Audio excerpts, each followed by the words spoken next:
New ইয়র্কের Jackson থেকে আপনাদের সঙ্গে আছে আমি খালেদ মহিউদ্দিন। দর্শক, আজকের খবর শুনলে আপনাদের চোখ কপালে উঠবে। ধৈর্য ধরে শুনতে থাকুন।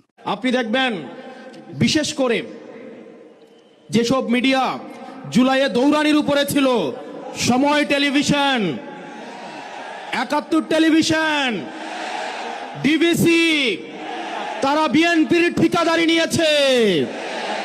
অথচ গত 17 বছর ধরে এই টেলিভিশনগুলাই টকশোতে, নিউজে তারেক জিয়াকে দেশদ্রোহী বানানোর চেষ্টা করেছেন। বিএনপি আজকে তাদের কুলে উঠে বসেছে।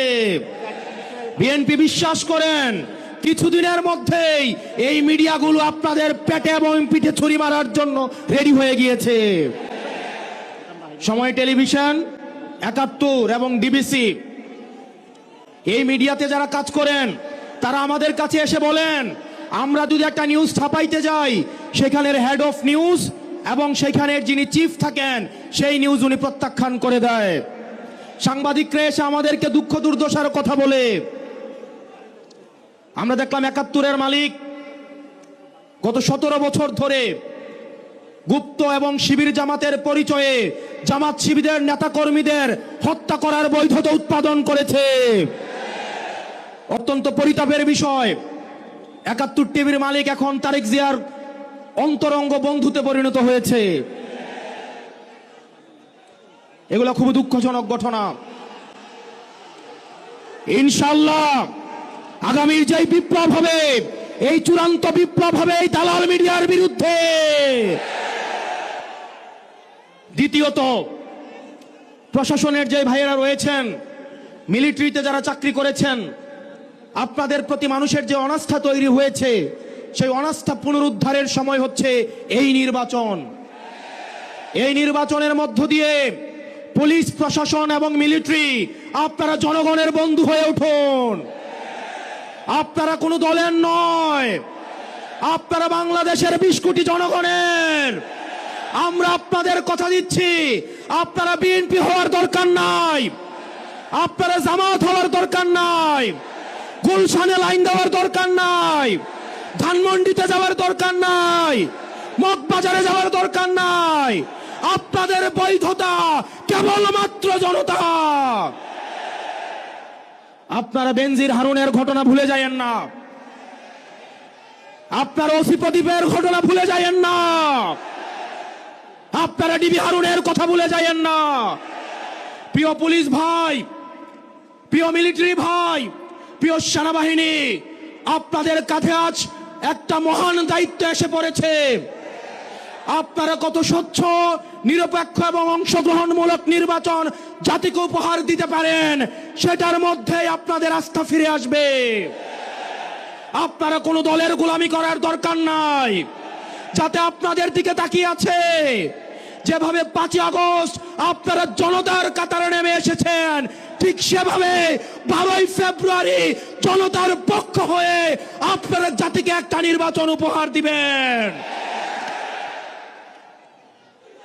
আমরা জনাব তারেক জিয়া রহমানের বিভিন্ন বক্তব্য শুনতে চাই। অত্যন্ত পরিতাপের বিষয়, হা ভোট এবং না ভোট নিয়ে ওনার একটা শব্দ আমরা দেখতে পাই নাই। জনাব তারেক জিয়া, আপনি স্পষ্ট করুন আপনার বিবেক এবং মুখ কোথায় বর্গা দেওয়া আছে। গত দীর্ঘ 17 বছর বিএনপি জামাতের অসংখ্য নেতা কর্মী গুম হয়েছে, খুন হয়েছে এই রাষ্ট্র ব্যবস্থা সংস্কারের জন্য। আজকে যখন রাষ্ট্র ব্যবস্থা সংস্কারের সুবর্ণ সুযোগ তৈরি হয়েছে, অত্যন্ত পরিতাপের বিষয়, কিছুদিন হয়তো পরে আমরা শুনতে পাবো হাসিনা ছাড়া ফেসিবাদ ব্যবস্থার সবকিছুই আপনারা রেখে দেন। শুধু এই কথাটা হয়তো লজ্জায় তারা বলতে পারছে না। হাসিনা ব্যবস্থার বিচার ব্যবস্থা ভালো, হাসিনার পুলিশ ভালো, হাসিনার প্রশাসন ভালো, কেবলমাত্র হাসিনাই ভালো না। আজকে আপনারা হাসিনার সবকিছুকেই টিকিয়ে রাখতে চাচ্ছেন। এই তরুণ প্রজন্মের কাঠগড়ায় আপনাদেরকে দাঁড়াতে হবে। অসংখ্য লক্ষ তরুণ প্রজন্ম যারা প্রধানমন্ত্রী হইতে আসে নাই, শুধুমাত্র এই দেশটাকে ভালোবেসে রাস্তায় নেমে এসে বুকের তাজা রক্ত ঢেলে দিয়ে হাসিনাকে ভারতে পালাতে বাধ্য করেছে। যারা হাসিনার ব্যবস্থা টিকিয়ে রাখতে চাইবে, আমার ভাই আব্দুল ফাহাদের মতো, আমার ভাই হাদির মতো, আমার ভাই আলিফের মতো আমরা যুগে যুগে রাস্তায় নেমে আসবো ইনশাআল্লাহ। বাংলাদেশ স্পষ্টতই দুই ভাগে বিভক্ত। এক ভাগ গোলামীকে বরণ করার জন্য প্রস্তুত হচ্ছে, আরেক ভাগ আজাদির পক্ষে অবস্থান নিয়েছে। এক ভাগ ভারতীয় আধিপত্যের কাছে মাথা নত করেছে, আরেক ভাগ ভারতীয় আধিপত্যের বিরুদ্ধে বিদ্রোহ ঘোষণা করেছে। আমরা জানি আমাদের পথটা লম্বা, আমাদের এই লড়াইটা অনেক দীর্ঘ। আমাদেরকে আবার সুপ্ত গুপ্তর এই ধরনের তৃতীয় শ্রেণীর ভাষা দিয়ে আবার হত্যাযোগ্য করে তোলার ষড়যন্ত্র করা হচ্ছে। গত 17 বছর ধরে যারা ভার্চুয়ালি দল চালিয়েছে, জুলাই পরবর্তী 1.5 বছর অপেক্ষা করেছে দেশে আসার জন্য, তাদের কাছ থেকে আমরা গুপ্ত সত্যের লেকচার শুনবো ইনশাআল্লাহ। প্রিয় কুমিল্লাবাসী, আমরা আঞ্চলিক বৈষম্যের শিকার। কুমিল্লা, আমরা মাইক্রো ইকোনমি আমাদের সমৃদ্ধ। আমাদের রেমিটেন্স যোদ্ধা ভাইয়েরা বিদেশে মাথার ঘাম পায়ে ফেলে কুমিল্লার অর্থনীতিকে সমৃদ্ধ করেছে। আজকে আমির সাহেব এখানে আসছে, কুমিল্লার রাস্তাঘাটে চললে মনে হয় আমরা বাংলাদেশে কোথাও নাই, আমরা আফ্রিকার কোনো এক দুর্ভোগ কোনো এক অঞ্চলে আমরা রয়েছি। আমরা আপনার মুখে প্রতিশ্রুতি শুনতে চাই, কুমিল্লার এই মাইক্রো ইকোনমিকে, কুমিল্লাকে সবসময় বলে আঞ্চলিক বৈষম্যের শিকার হতে হয়েছে। অথচ কুমিল্লার হাতেই, কুমিল্লার ছেলেদের হাতেই হাসিনাকে দেশ ছেড়ে পালাতে বাধ্য হতে হয়েছে। আমরা কুমিল্লাবাসী দৃঢ় অপেক্ষায় বসে আছি, এই টাউন হলে আপনি ঘোষণা দিবেন এই কুমিল্লা যেভাবে আঞ্চলিক বৈষম্যের শিকার হয়েছে, ভবিষ্যতে কোন ধরনের আঞ্চলিক বৈষম্য বরদাস্ত করা হবে না। এবং আমাদের এই 11 দলীয় ঐক্যবদ্ধ জোট ক্ষমতায় গেলে আমরা 1 মাসের মধ্যে কুমিল্লাকে বিভাগ ঘোষণা করব। ও ইনকিলাব ইনকিলাব ইনকিলাব ইনকিলাব। আমার ভাই হাদিকে মেরে ওরা মনে করেছিল হয়তো হাদি মরে গিয়েছে। হাদি ভাই উপর থেকে দেখছেন, এক হাদি দেহত্যাগ করেছে, কিন্তু লক্ষ হাদি আজকে এই কুমিল্লার প্রান্তরে আজকে অবতীর্ণ হয়েছে। We want justice. We want justice. Tarique রহমানের বিরুদ্ধে বাংলাদেশ ইসলামী ছাত্র শিবির ছোটখাটো একটা অঘটন ঘটিয়ে দিয়েছে, বিরাট ঘটনা ঘটিয়ে দিয়েছে। দর্শক, অসাধারণ। বাংলাদেশের আগামী দিনের রাজনীতির গতি প্রকৃতি শিবির নির্ধারণ করে দিয়েছে। বাংলাদেশে এক নতুন ইতিহাস সৃষ্টি করেছে শিবির। আগের বাংলাদেশ আর কোনোদিন ফিরে আসবে না, হাসিনার বাংলাদেশ আর কোনোদিন ফিরে আসবে না। বাংলাদেশে কেউ আর ফেসিবাদ কায়েম করতে পারবে না। মাসেলস পাওয়ারের রাজনীতি বাংলাদেশে আর চলবে না। ক্যাম্পাস দখলের, হল দখলের, গেস্ট রুমের রাজনীতি বাংলাদেশে আর চলবে না। তাতে বিএনপি ক্ষমতায় আসুক আর জামাত ক্ষমতায় আসুক অথবা আওয়ামী লীগ ফিরে আসুক, এই গতি প্রকৃতি শিবির নির্ধারণ করে দিয়েছে। দর্শক, শিবির রাজপথে বিক্ষোভ মিছিল করেছে। ছাত্রদল একটু চালাকি করেছিল, মিথ্যা অভিযোগে, গায়েবী অভিযোগে, বিএনপির জিয়া বটফোর্স সৃষ্ট বানোয়াট কাল্পনিক অভিযোগে আমিরে জামাতের বিরুদ্ধে বিক্ষোভ মিছিল করেছে ছাত্র দলের বস্তির পোলাপান। কারণ ঢাকা বিশ্ববিদ্যালয়ে যারা মিছিল করেছে, স্পষ্ট প্রমাণের ভিত্তিতে বলছি, বেশিরভাগই বস্তি থেকে ভাড়া নেওয়া হয়েছে। ওরা কেউ ছাত্র না। ছাত্রদের নিয়ে মিছিল করার কোনো যোগ্যতা ছাত্র দলের নাই। ঢাকা বিশ্ববিদ্যালয়ে ওরা 150 স্টুডেন্টও পাবে না। ঢাকা বিশ্ববিদ্যালয়ের স্টুডেন্ট একটা বড় অংশ বাহির থেকে ভাড়া করা। তোরা মিছিল করেছে, কিন্তু শিবির পরিস্থিতি উল্টে দিয়েছে। শিবির সন্ধ্যার পর ঢাকার রাজপথ উত্তাল করেছে। ছাত্র দলের যে প্রপাগান্ডা, ওটা একদম মিটে গিয়েছে, ওটা ডিবাঙ্ক হয়ে গিয়েছে। আর শিবির প্রমাণিত ঘটনাকে সামনে রেখে ছাত্রদল সন্ত্রাসীদের বিচারের দাবিতে রাজপথ উত্তাল করে রেখেছে। দেখেন, পার্থক্যটা আগে বুঝেন, তারপরে তারেক রহমানকে কি করেছে। তারেক রহমানের জীবনের একটা নতুন অধ্যায় তৈরি করে দিয়েছে শিবির, সেদিকে আসছি। দেখেন, ছাত্রদল বলে যে আমিরে জামাত নাকি কি টুইট করেছেন বা কি এক্সে পোস্ট করেছেন, অথচ এটা হ্যাকিং এর মাধ্যমে একটা নাটক। এবং জামাত প্রমাণ দিয়েছে যে কিভাবে ওটা হ্যাকিং ছিল, একদম অ্যালগোরিদমের মাধ্যমে গাণিতিক প্রমাণ দিয়েছে। গাণিতিক প্রমাণ মিন্স ওটা অকাট্য। সাক্ষ্য আইন যারা পড়েছেন, সাক্ষ্য 2 প্রকার, খণ্ডনীয়, অখণ্ডনীয়। সায়েন্টিফিক বা জুডিশিয়াল প্রেজাম্পশন অথবা জুডিশিয়াল নোটিস বলতে যা বোঝায়, ওই দৃষ্টিতে যা প্রমাণিত, যেটা নিয়ে প্রশ্ন করার সুযোগ নেই, জামাত প্রায় ওইরকম প্রমাণ দিয়েছে যে এটা হ্যাকিং, এটা জাতীয়ভাবে প্রতিষ্ঠিত হয়ে গেছে। তারপরে ওই বিষয়টা নিয়ে তারেকের নির্দেশে ছাত্রদলের ছাত্রীরা আমিরে জামাতকে গালাগালি করেছে। ওটা কোনো রাজনীতি না, ওতে বিএনপি এবং তাদের ভোট আরো কমেছে। আর শিবির কি করেছে, যেটা একদম প্রমাণিত, গাজীপুরে কুপিয়ে নারী ব্যবসায়ীকে হত্যা করেছে ছাত্রদলের সন্ত্রাসীরা। এটা হত্যাকাণ্ডের ঘটনাটা ঘটে গেছে, নারী নির্যাতন, এটা ভিডিওতে একদম স্পষ্ট। এটা নিয়ে কি প্রমাণ করা হ্যাকিং নাকি কোনো এম্বিগিউটি নাই, একদম দিবালোকে না স্পষ্ট।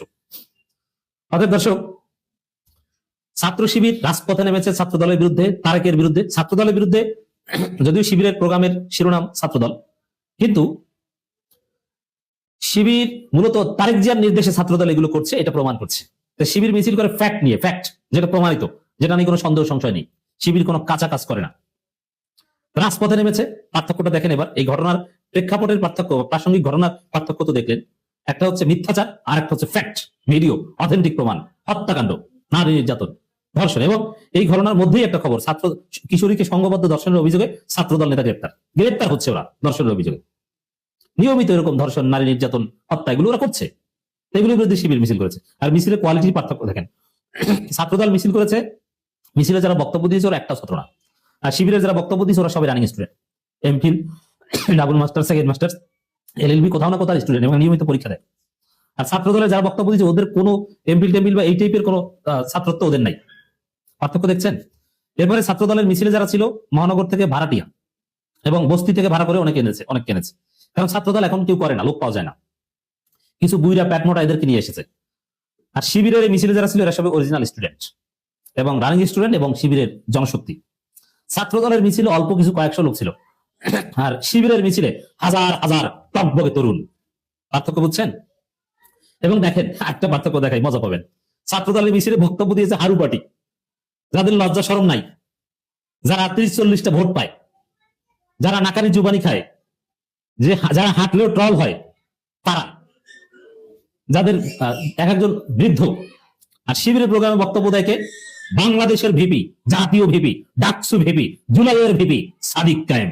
সাদিক কায়েমের হাল মাকাম, সাদিক কায়েমকে আল্লাহ যে মর্যাদা দিয়েছে, ডাকসু ভিপি হিসাবে সাদিক কায়েমের যে ওয়েট, যে ইতিহাসে যে সাদিক কায়েমকে যেভাবে মূল্যায়ন করা হবে, ছাত্রদলের ওখানে যারা ছিল ওদের সবাইকে একত্রে ভর্তা করলেও সাদিক কায়েমের একটা পশমের সমান মূল্য ওদের হবে না। কে বক্তব্য দিয়েছে? রিয়াজুল ইসলাম, জকসু ভিপি। পার্থক্য বুঝছেন যে ওখানে কারা বক্তব্য দেয়, এখানে কারা বক্তব্য দেয়? আকাশ পাতাল পার্থক্য শিবির এবং ছাত্রদলের। এটা তো হয়েছেই। এরপর এবার আসেন কন্টেন্ট। শিবির কি করেছে? শিবির তারেক রহমানের কিছু পরিচয় নির্ধারণ করে দিয়েছে। এবং দেখেন আরেকটা বিষয় বলি, তারেক রহমানের যে 12টা বাজিয়েছে তার আগে, সাপোজ ধরে নিলাম, আল্লাহ না করুক, এটা হবে না, যদি হয় যে বিএনপি ক্ষমতা আসলো, তারেক যে প্রধানমন্ত্রী হলো, এখন কি ডাকসু বিপিকে ক্যাম্পাস থেকে বের করে দিবে? না, ডাকসু বিপি বিপি থাকবে। এর মানে ক্ষমতায় যদি বিএনপি আসো, ক্যাম্পাস গুলোতে শিবিরের রাজত্ব থাকবে এবং ক্যাম্পাস গুলোতে কোনো গেস্ট রুম, কোনো দখলদারিত্ব, কোনো সন্ত্রাস শিবির হতে দিবে না। যদি করতে চায় তারেক রহমানের মসনদ ভেঙে চুরে লন্ডন পালিয়ে যেতে হবে। যদি প্রধানমন্ত্রী হবে না, আর এটা দরকার হবে না, বললাম কাল্পনিক। আজকে শিবিরের প্রোগ্রাম থেকে এই বিষয়টা অনুমেয়।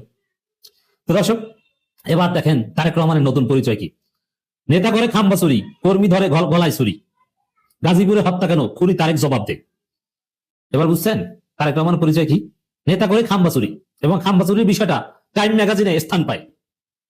এরকম কোন ব্যক্তি নতুন বাংলাদেশের প্রধানমন্ত্রী হবেন, এইটা কি হয়? মেনে নেওয়া যায়? শিক্ষিত সমাজ, তরুণ প্রজন্ম, আধুনিক প্রজন্ম, জেনজি কোন খামবাচরকে মেনে নেবে বলে আমার মনে হয় না। লন্ডনের কামলা, সন্ত্রাসীদের সামলা। ডাক্তার শফিকুর রহমানের মতো একজন মুরব্বী মানুষ, সম্মানিত ব্যক্তিকে শফিককে বলে গালি দিয়েছে ছাত্র দলের ছাত্রীরা। পাল্টা গালি আমরাও দিতে পারি। এবার দেখেন যে শিবির কি মলম দিয়েছে তারেক রহমানকে, খাম্বা তারেককে, ইন্টারবাস তারেককে, লন্ডনের কামলা।